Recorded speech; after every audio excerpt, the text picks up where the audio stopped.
முதல்ல பிரியாணி இலையை தொடர்ந்து நம்ம அன்றாட உணவு சமையல் பண்ணும்போது சேர்த்துட்டே வர்றதால இதயம் சம்பந்தப்பட்ட எந்த ஒரு வியாதியும் ஏற்படாம தடுத்து ஆரோக்கியமா வாழ முடியும். மாரடைப்பு ஏற்படக்கூடிய வாய்ப்பை ரொம்பவே கம்மி பண்ணும் இந்த பிரியாணி இலை அப்படின்றது.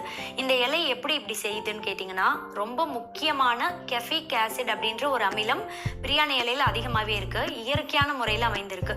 கூடவே ரூட்டின் அப்படின்னு சொல்லக்கூடிய ஒரு காம்பவுண்டு, இது ரெண்டுமே பிரியாணி இலையில ஒன்று சேர்ந்து இருக்கிறதால பார்த்தீங்கன்னா நம்ம உடம்புல கெட்ட கொழுப்போட அளவு எப்பவுமே அதிகமாகாம பராமரிக்கும். அதே சமயம் நல்ல கொழுப்போட அளவையும் பராமரிக்கும். இதனால இதயம் சம்பந்தப்பட்ட எந்த ஒரு பாதிப்பும் ஏற்படாம தடுத்து இதயம் உறுப்பை ரொம்ப ஆரோக்கியமா செயல்பட வைக்கும். இதயத்தோட தசைகளையும் நல்ல வலுவடைய செய்யும். இதயத்துக்கு போகக்கூடிய ரத்த ஓட்டத்தை சீரா வைக்கும். இதயத்துக்கு போகக்கூடிய அந்த ரத்த குழாயிலெல்லாம் உள்ள கொழுப்பு படிகிறத தடுக்க.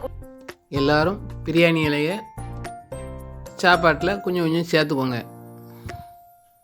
பாதிப்பு ஏற்கனவே இருக்கிறவங்க இந்த இலையை உங்க அன்றாட உணவு சமையல்ல அடிக்கடி சேர்த்துட்டே வரும்போது பாத்தீங்கன்னா உங்க உடம்புல ரத்தத்துல சர்க்கரையோட அளவை எப்பவுமே கட்டுப்பாட்டுல வைக்கும். இன்சுலின் உற்பத்தியை உங்க உடம்புல சீரா வைக்கக்கூடிய தன்மையும் இதுல அதிக அளவுல இருக்கு.